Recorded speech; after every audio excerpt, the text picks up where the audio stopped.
so much for joining. I'm really, really excited to speak to you and hear all about your business. I was just kind of giving a bit of a kind of recap there before you joined. So to saying, you know, you reached your income ceiling in that first 6 months in your business, and you, rather than just sort of like settle for it and sort of like sit there, which a lot of people do, you were like, how can I take this and transform it into something else?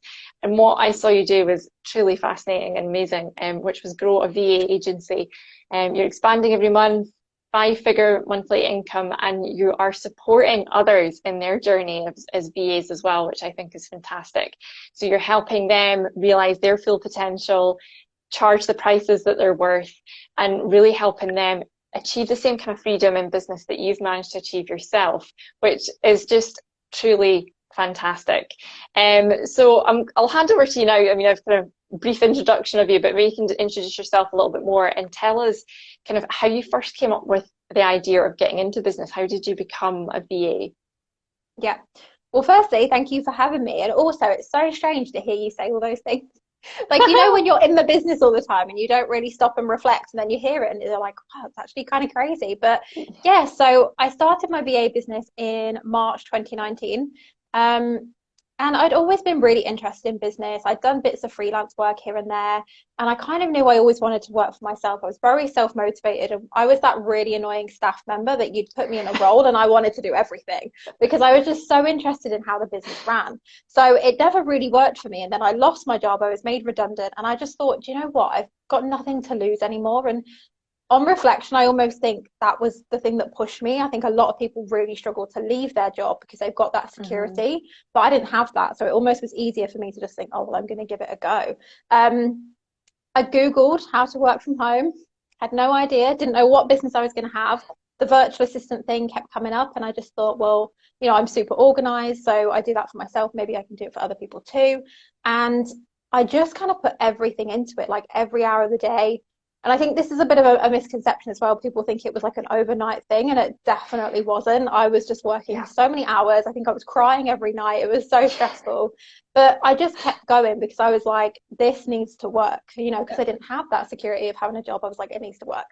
So, like you said, within about 6 months, I was full, and I didn't want to just accept that and be like, okay, like, that's it at the end. I wanted to expand beyond that. So it started hiring team members, and that's when it kind of transitioned into more of an agency model.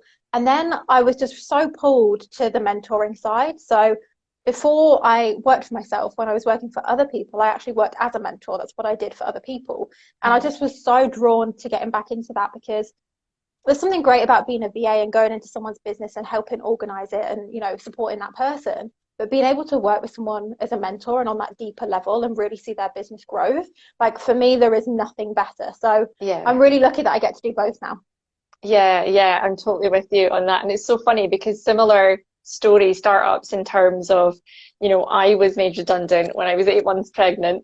Um, who was ever going to hire an 8 months pregnant person? Nobody. So yeah, very forced into, okay, what am I going to do? And that was how I got in. And similar story of hitting that income ceiling, what am I going to do? And of course now I'm in the coaching space and things like that. So it's quite funny. There's some similarities there.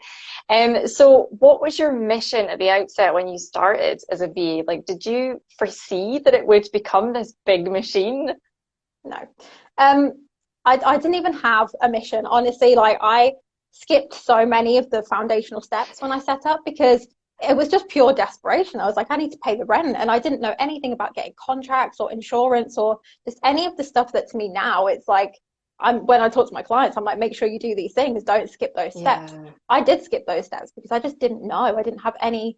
I had a passion for business and an interest in it, but I didn't have any knowledge or experience in actually being involved. So I didn't really have any goals. I didn't have like an end goal in mind. I didn't know what I was trying to do other than honestly just make enough to get by. And it wasn't until a good few months in that the money was coming in and I started to think, actually, this could be bigger than I thought so. And that was when I tried to get involved in, you know, like mentorship and courses. And it wasn't until I sort of invested in that space that I was like, oh, okay, this is bigger than just me in my bedroom kind of fumbling through the day. But when I was doing it by myself, I had no idea that you were even meant to have a mission. Like, that just went straight over my head. So it was all very messy to start with, honestly, and I had to go back and do a lot of that early work when I was like 6 months in. Yeah, we've got a few comments already coming in here. So we've got Capricorn Virtual Assistant from Cape Town, Africa. Wow. Worked in corporate for 14 years, been unemployed for a year now, started my business 1 month ago. Any advice and support I can get? We'll do a Q&A at the end if you stick around for that, and we'll definitely hit on that. But it's great to see people joining who obviously are like want to be able to achieve the same sort of thing that you've managed to do, which is great. Any self-doubt creep in at some point? I love the fact you said I was at that stage at the start where it was like desperation was what powered me through. And there's definitely seasons in business where it's like survival mode, right? It's like, oh, and you were very much fueled by that. But, you know, self-doubt, did you ever think, nah, I'm just going to go and get a 9 to 5? It's funny because I feel like I have more self-doubt now than I did at the beginning. And I think there's a few different reasons. I think initially it was kind of like I've got nothing to lose. Nobody really knows what I'm doing. So even if it's a big failure, nobody knows about it. It's all a bit of a secret. And also I hadn't had that business success. So there wasn't really a fear of losing it. And honestly, in the early stage, I just didn't even think about it. I just was so in my little bubble of like you say, desperation of trying to meet and make ends meet that I just didn't even think about anything else. And it wasn't until I kind of had this Instagram account where people sort of followed my journey and people sort of publicly watched my launches and things that came into my life a little bit more. And now I feel honestly like it's there more than ever. And you get better at dealing with it, I think. You know, you recognize it, you know what your triggers are, you know how to kind of overcome it and bring it back to reality. But it definitely is there more now than the early days, which is really interesting. Yeah. One thing that I certainly from the journey of, you know, I've been in this business 18 months and watching your journey over that time is one thing I've definitely admired about you is how you have literally taken what you are live doing with clients and taking that as an inspiration, pivoting that into an offer, and just using that to sort of progress in business. I think it just shows people, it's a great example of taking action, you know, taking ideas and taking action, not just sitting on them forevermore. But also the one thing that I really admire is how you support your community, right? It's not, well, these are my competitors, you know, so I'm not going to share my knowledge with them. It's like you're quite happy to share. I think that's brilliant. I mean, how much do you feel like the community element has come into your business over the years? It's always been really important to me, and I think it was partly because I didn't have that community when I started, and I just felt so lonely and so confused and lost. I just didn't have anybody to bounce those ideas off, and I didn't want anyone else to feel like that. And I also want things to be accessible. Like I do have group programs. You can work with me one-to-one if you're in a position to do that, but I don't want to exclude the people that aren't in that position yet. So it's really important to me that I have, you know, the free content, the podcast, the Facebook group that's free, and I do masterclasses in there every month for free because I want everybody to be able to learn and progress if they want to. I don't want it to be like, oh, well, you have to be earning X amount of money to work with me. That's not how I want to be. And it's nice for me as well. Honestly, like I did set it up for everybody else, but also it's been so beneficial to me because when I have a day where, I don't know, if I've been doing behind the scenes admin or something, sometimes I want to go in my own Facebook group. Like I posted in there the other day and asked for my own advice, and everyone was so helpful. And I was like, I've never even used my own Facebook group for this before, but it's a really nice thing for me to have as well. And I just think it's so important having that community around you, and it's so overlooked sometimes because people go straight into paid programs and things, and actually you don't necessarily need the paid stuff to begin with if you've got a free community that supports you. Yeah, that's right. And I think it's great what you said about it can be it is one of those lonely jobs, any sort of like service-based freelance kind of position, like whether it's a VA, graphic designer, it can be very, very lonely. And some people thrive in that sort of environment, but for some people it's completely alien. And especially right now, right, with COVID, and you know, you can't even go to like these co-working spaces and things like that. It's really, community is really important for so many people. So it's fantastic that you set that up. So how would you say then, from when you started to where you are now, how crucial has social media been to the success of your business? It's been the most important thing. So when I started the virtual assistant business, I pretty much used just Instagram. And at the time, the reason I did that was because most virtual assistants were over on LinkedIn, and I thought, well, I'm going to go over on Instagram. Firstly, that's where my ideal client was, but also it felt less used in the industry. So Instagram was where pretty much all of my clients came from. Some then came through referrals and things like that, but that was where it started. And then with the mentoring, it's been pretty much 100% Instagram. So and that does scare me a little bit, I'll be honest, because, you know, if Instagram disappeared tomorrow, I would be in a bit of a difficult position. And that's why I do have the Facebook group and the mailing list and stuff as well. But Instagram has been so crucial for me for making connections, not just with clients as well, like with friends. Like I have business friends that I met through Instagram. So I can't imagine where the business would be without it, to be honest. Yeah, definitely. I love the fact that you said that LinkedIn, you kind of swerved it because I hate LinkedIn. Oh yeah, I'm not a fan myself, but yeah, like you say, for your industry, for your niche, way oversaturated, and a completely different client as well, I would imagine, you know, very corporate, maybe 1980s is the kind of vibe I get from LinkedIn versus free thinking, fresh thinking on Instagram. It just seems to be a bit more chilled, a bit more relaxed, kind of nicer, right? Yeah, I feel so out of place on LinkedIn. I used to go on there and feel so uncomfortable. I don't know what it was. It was like, you know, when you walk into a room full of people and they turn and look at you and they're like, why are you here? That's how I felt going onto LinkedIn. So I just avoided it completely. Yeah, it does. Like, yeah, it does. Weirdly feels cliquey, right? Like you're not part of the crew, you're not coming in. It does give me all the vibes of like the old fashioned, you know, 6 a.m. Bacon Roll Club networking type people. And it's strange. I love to see how it's changing. We now have LinkedIn stories, and it has softened. I think over COVID it has softened because people miss that element from the office, but I think it's got it's just complete polar opposites to Instagram. Got a million miles to go if it wanted to try and become to be Instagram. But I think it's great that you've got the mailing list. I think that's genius. Yeah, I mean, it works, doesn't it? It's to have that security. I think that's what we all want in business. Like we all want that flexibility when we want it and that freedom when we want it, but we also need to feel that security in so many different ways. And if you've only got one platform where all of your people are, it's that constant fear of, well, what if, you know, whatever happens.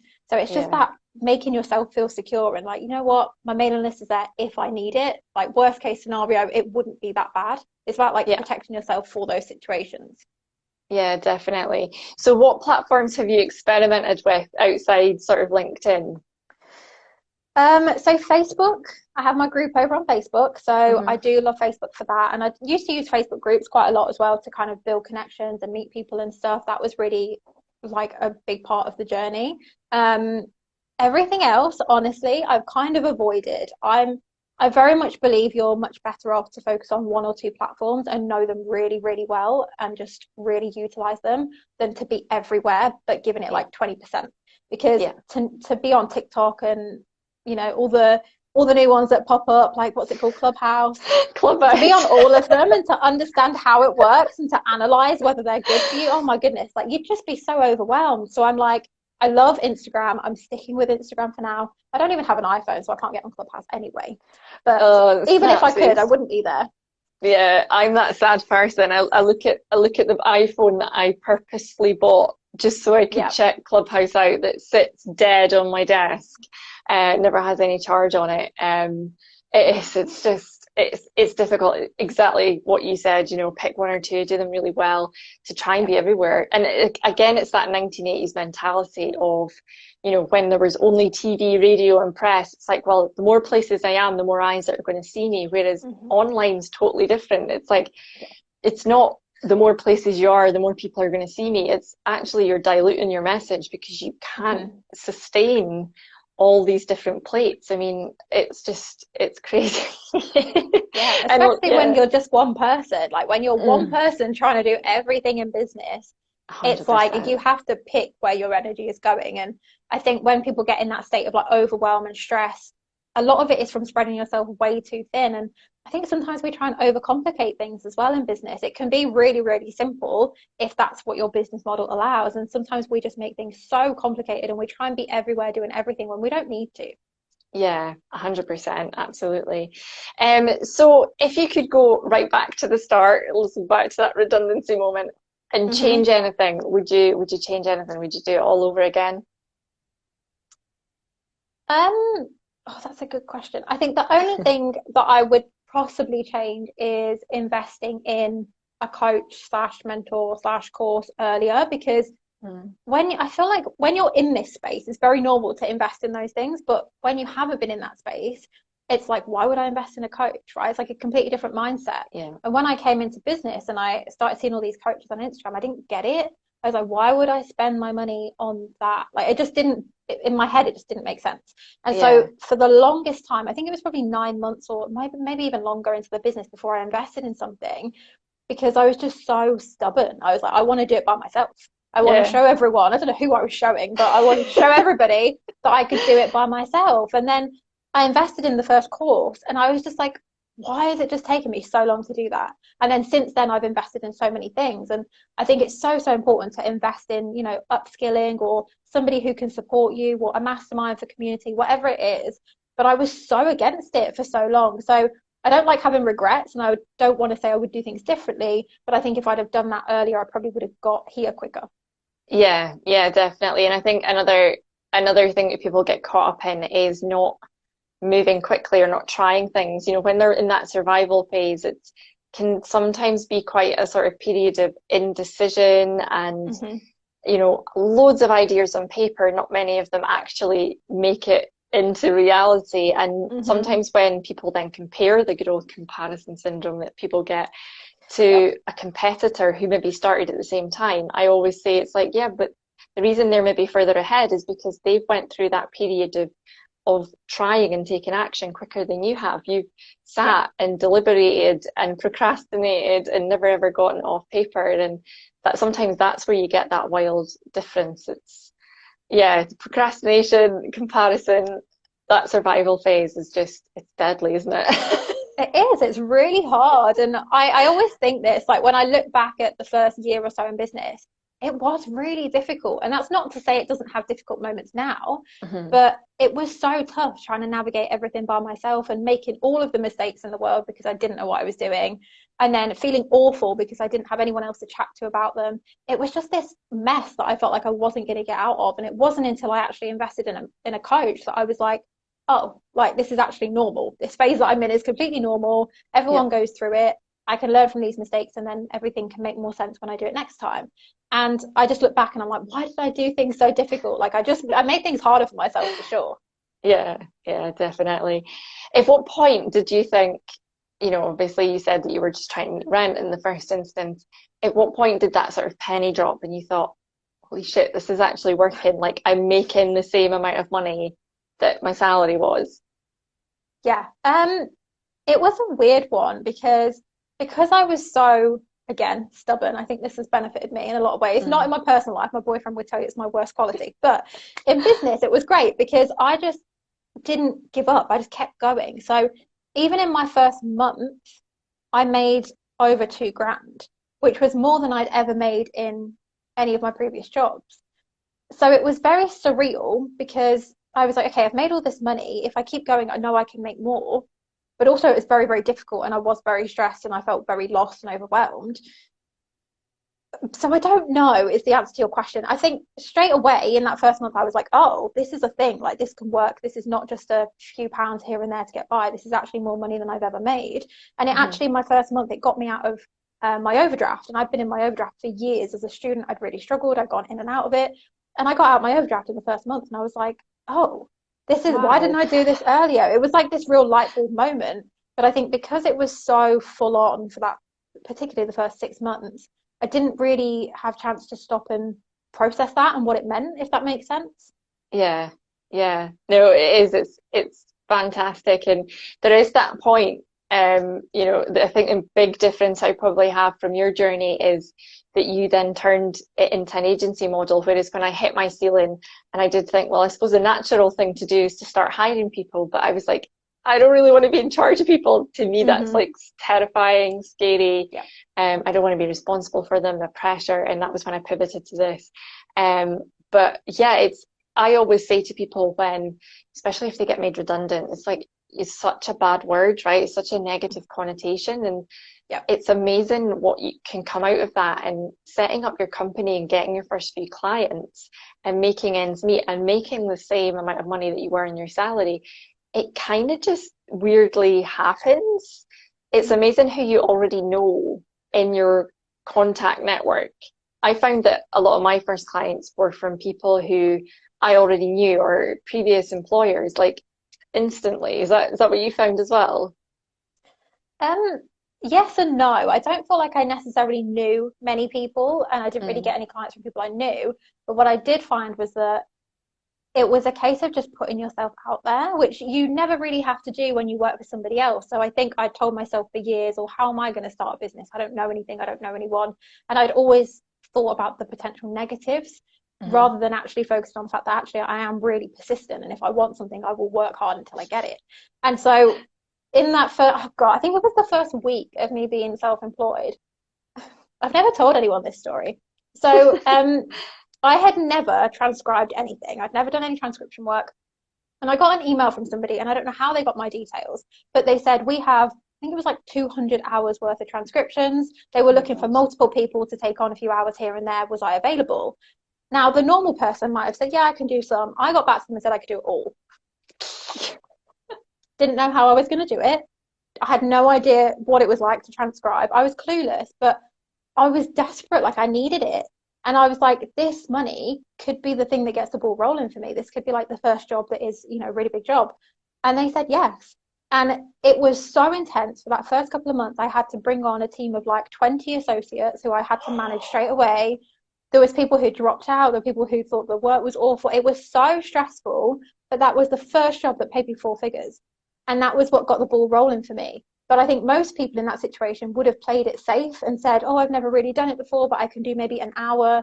And they would have got, maybe £50 or something like that. But I just went straight in and was like, it's all or nothing for me. And because I've always been that person who, like, I push myself. And if I've not done Mm. something before, and I'm not necessarily recommending you go do something you've never done before, but in those moments of desperation, you do, don't you? You do what you have to do. And I made it work, and I got all the work done, and everyone was happy. And I was like, okay, I don't want to do things that stressful again, but I've proven to myself that I can do it. Yeah. So if someone comes to you now and asks you to do transcribe stuff, you tell them no. No, I never did it again. Never again. It was awful. Oh no, I know what it's like. You know what it's like when you're doing your Instagram stories and you're Yeah, captioning it. that's It's bad like enough. the thought of 200 hours. Oh my gosh. It was a big job. I bet it was. But well done you for like smashing it and just doing it and jumping properly into the deep end. I mean, straight away into like getting associates and having to Yeah. juggle that. Like that terrifies me. The thought of coordinating people is just like, for me, is just like, well, I couldn't do that. So Yeah, hats it's off a to you for lot. that. No, I think this is the thing when people say, oh, you made it look really easy. I'm like, you've got no idea what I did in those first few months. It was messy. Oh, I hate when people say like overnight success. It's like you've got absolutely no idea. And like you say, the Nope. tears and the people don't see. Like Yeah. my first job was to build 3 websites, 3 WordPress websites, and I've never built a website again because much as I can, I'll do my own, but nobody else's. I Hmm. cried. It was Yeah. dire. It was just terrible. Yeah, and it was the thing. It's if someone comes to me now and asks me to build a website, I'm like, nope, nope, nope, nope, I think nope. it's really hard, isn't it? Because there's this balance that I'm always trying to get of not going on Instagram and crying because I don't think that's necessarily the right thing to do, but also trying to show the reality of this is actually what business is like and it's not all Mhm. perfect. And I'm constantly trying to find that right balance in the middle of showing what it's really like and being like, okay, this is what my day really looks like. This is the ups and the downs, but Yeah. without it being one extreme or the other. And I think it's hard to find that balance. Yeah, definitely. No, it definitely is. So, what was the first thing then that you outsourced in your business for like yourself? Hmm. I hired a VA who is still with me now. She's been with me for over a year and she's amazing. And honestly, she's been the person who has kept things afloat. And Mm, it really upsets me when I see people talk about their service providers, like their VAs or their social media managers, and it's kind of just like this person who they pay and they don't really respect or value. Because I'm like, if you find the right person, they can help your business be what it is. You just have to value them and respect them and give them a chance to show you their skill set. And I don't know what I'd do without mine, honestly. No, I've got, a couple of VAs that I use, and honestly, the lifeblood sometimes, it becomes incredible. But it's finding the right person with the right skill set.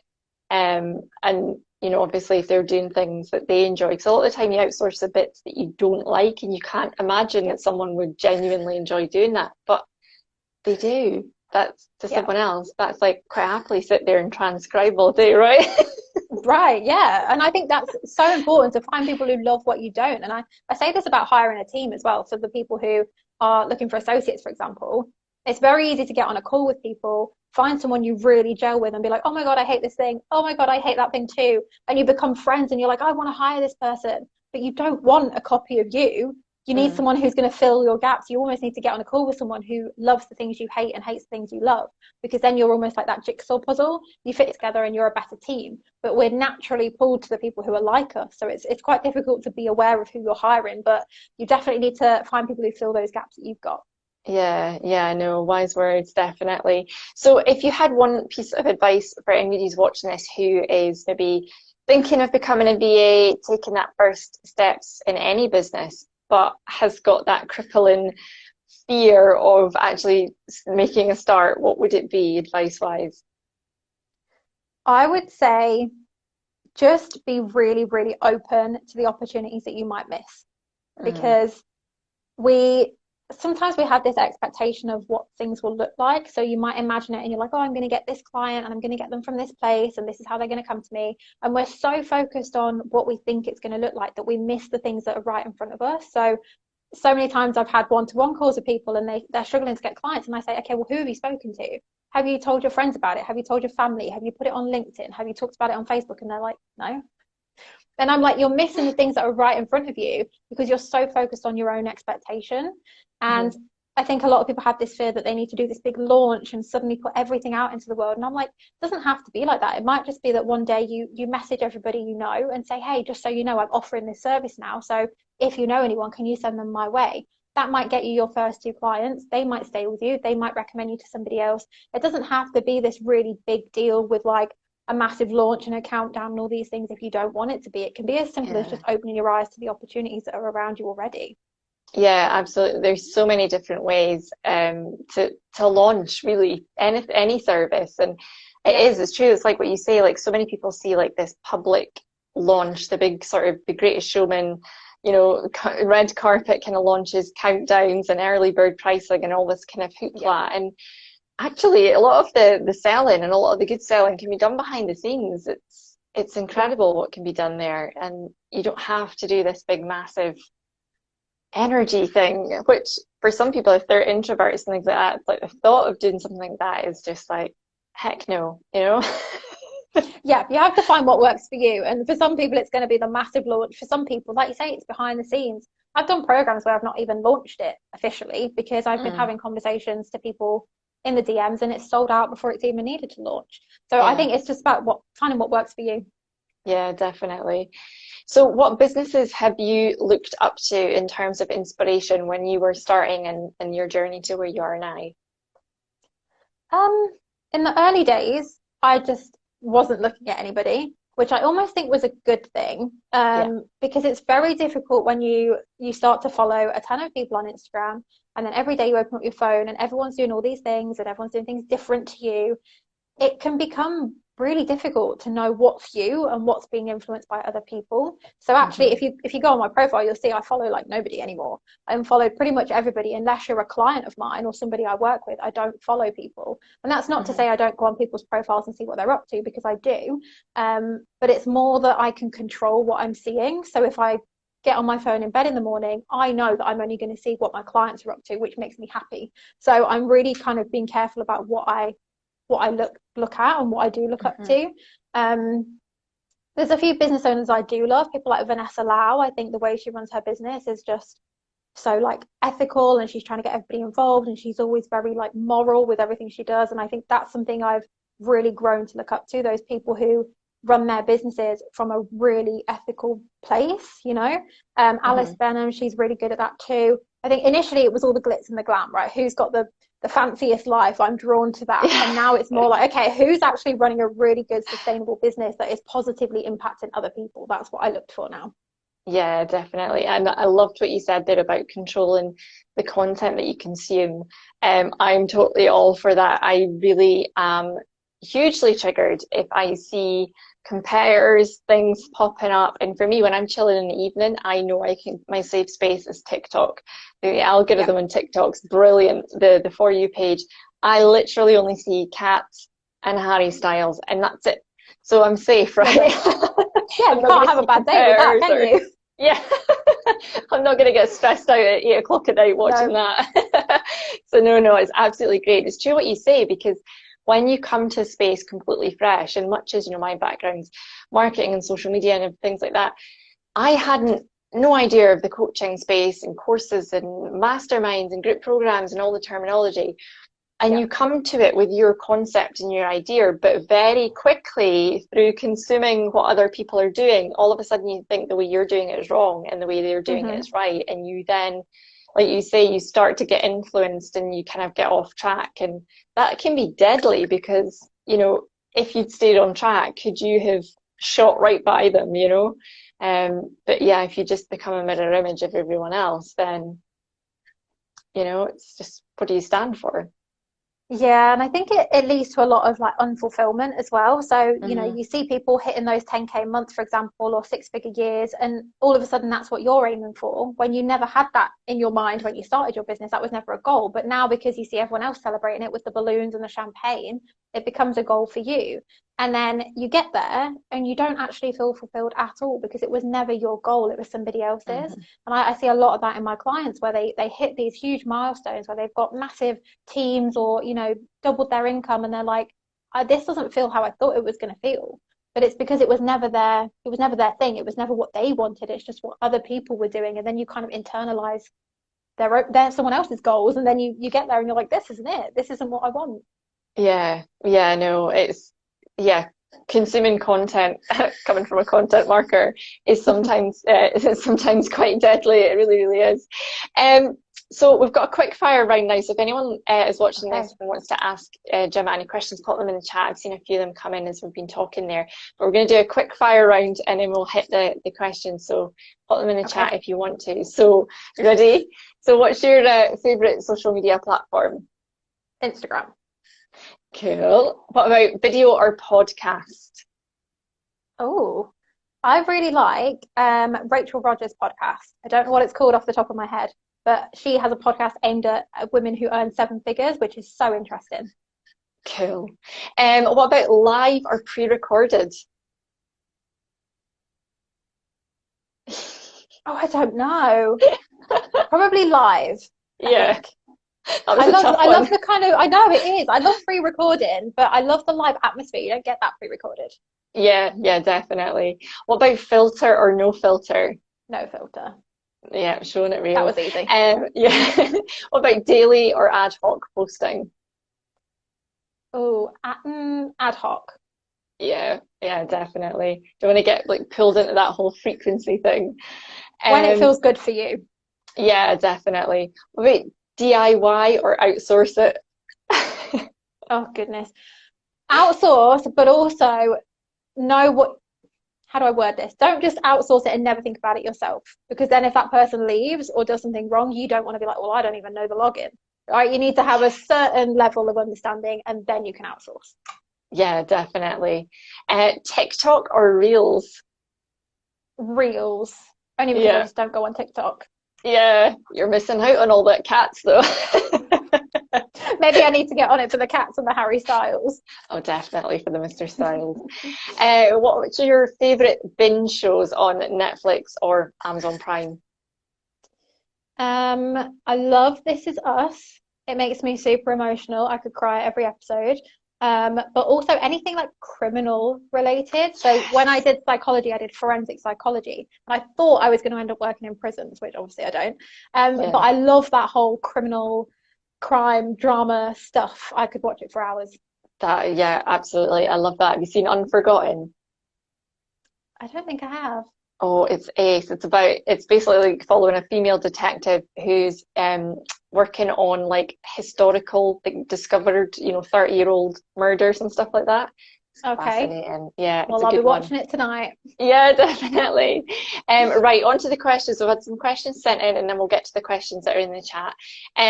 So someone has said, I see BAs niching their offerings. How important is that versus offering absolutely everything?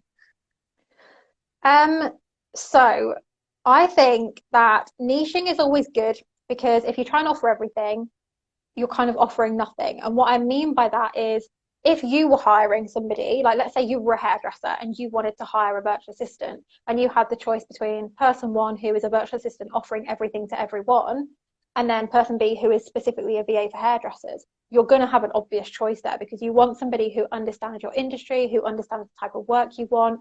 And when you're just saying, I do anything, you're almost saying, I don't have an expertise in anything. And I know that's not how it necessarily is because I was the person who offered everything when I was a VA.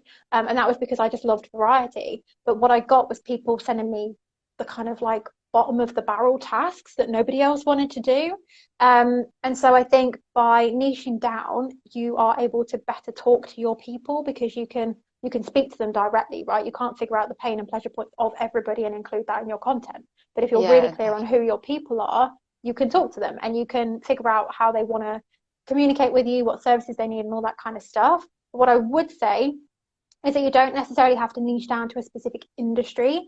You can niche down to like a specific type of person. For example, you might know you absolutely don't want to work with a corporate kind of suited person and you want to work with someone who you can have a laugh with and it can be really lighthearted.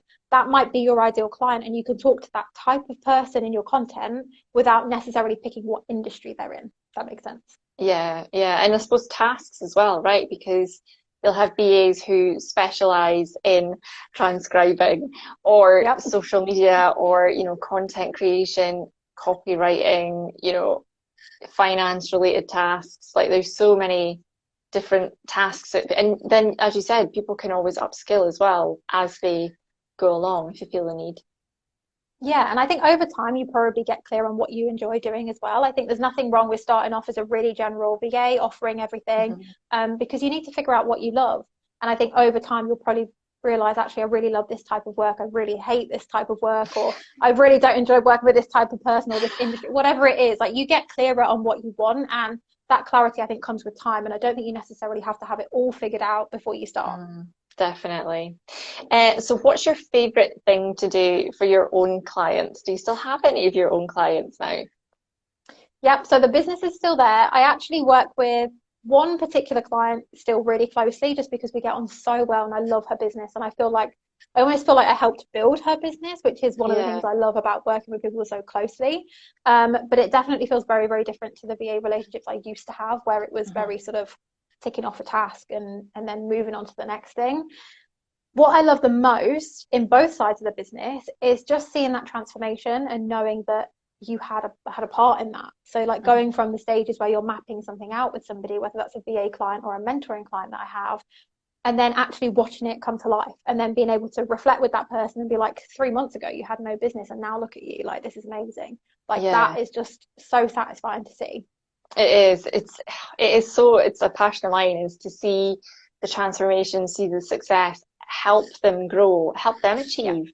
Like you say, if they only want to work 4-day weeks or if they want to hit a certain income goal, whatever their goal might be, seeing someone else do that and you had a hand in that, like there's no better feeling. That's better than any money.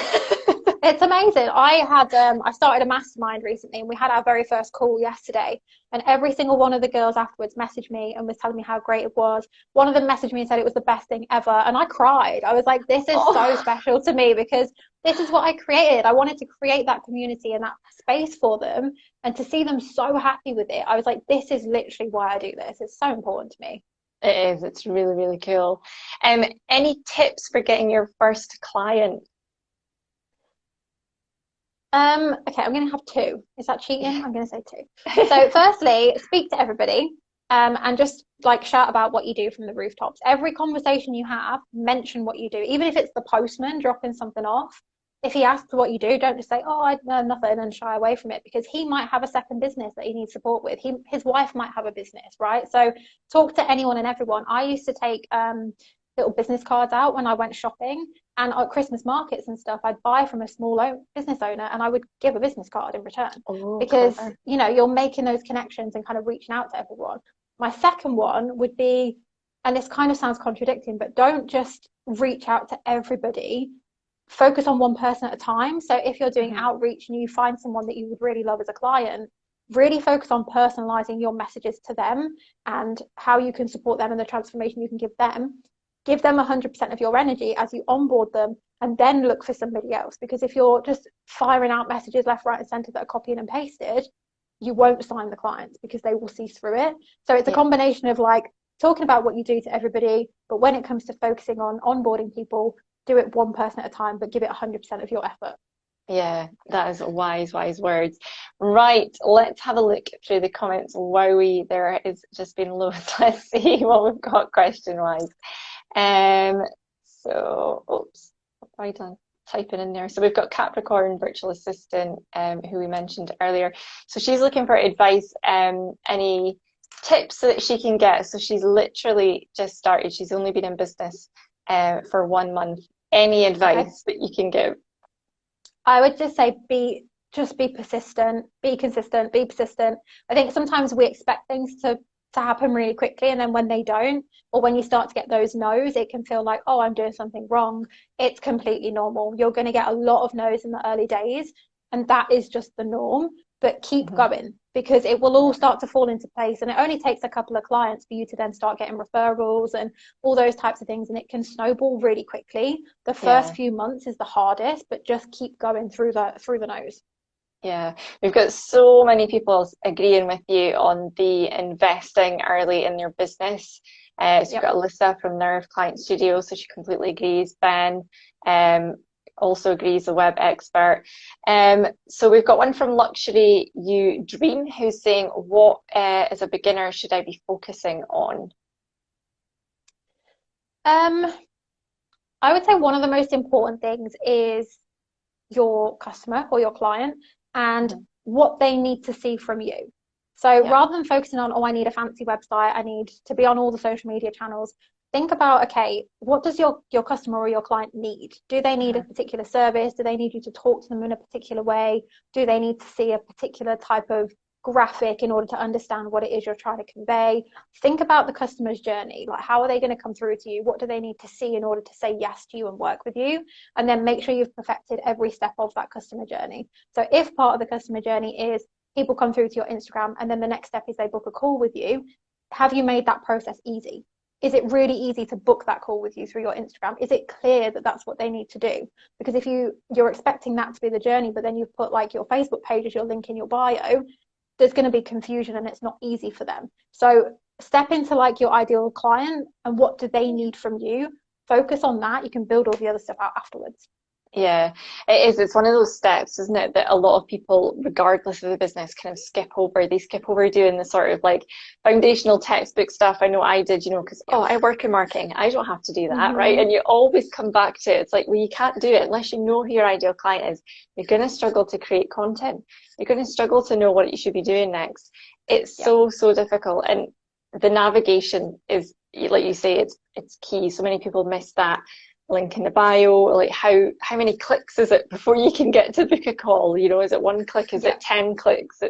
You've got to make it really, really easy for people, because you don't want to miss, especially at the start, right? You don't want to miss any potential clients that could come your way. Oh, I'm going to plug my phone in because it's about to die. That wouldn't be good. But yeah, no, I think sometimes when you're in the business, you think that it's really obvious because you set it all up. So you think, oh, well, it's really clear that people need to do X, Y, and Z. And then actually, from their point of view, it's not clear at all. And so they're coming at it with completely fresh eyes. They don't know anything about you or your services. Make it super clear. And this comes for like services as well, because sometimes people think, I'm a virtual assistant, I do X, Y, and Z, and I help this type of person. If you don't make that really, really clear on your bio, people don't know that. So it's just about looking at your content and your website, your Instagram from somebody else's eyes? Is it as clear as you think it is? And if it's not, how can you make it even more simple than it is right now? Yeah, definitely. And one thing I would say there is go and join Gemma's free Facebook community, because if you're Yes. struggling to do it for yourself, maybe someone could do you a bit of a favor and have a look at your website and see if you've made it clear. Because sometimes you're just too close to your own business, right? You think you've made it Yeah. obvious. Yeah, So you yeah, definitely need that kind of group of business friends to be able to be like, can you look at this and does it make sense? Because when you're in it, it's so hard. And yeah, definitely come and join the Facebook group, because we have jobs posted in there for VAs in particular, like every day. So if you're looking for work, definitely be over there. oh, that's excellent. Fantastic. Well, that's all the questions, Gemma, but thank you so much for joining us today. It's been super interesting to get to know about your journey and hear all about you. And I cannot wait to continue watching what you do. I think it's just been absolutely fantastic. Thank you. And thank you so much for having me. And thank you everyone who came to watch and ask questions. Like, I love having these conversations so much, because I think we so often we look at the shiny side of the business and we don't actually delve into like the story and how it happened and all the stuff behind the scenes. So thank you for having the conversation with me. Yeah, definitely. Anytime. Right. Take care and have a lovely day. And thanks to everybody who joined us live. Thank you. See you Speak soon. later. Bye.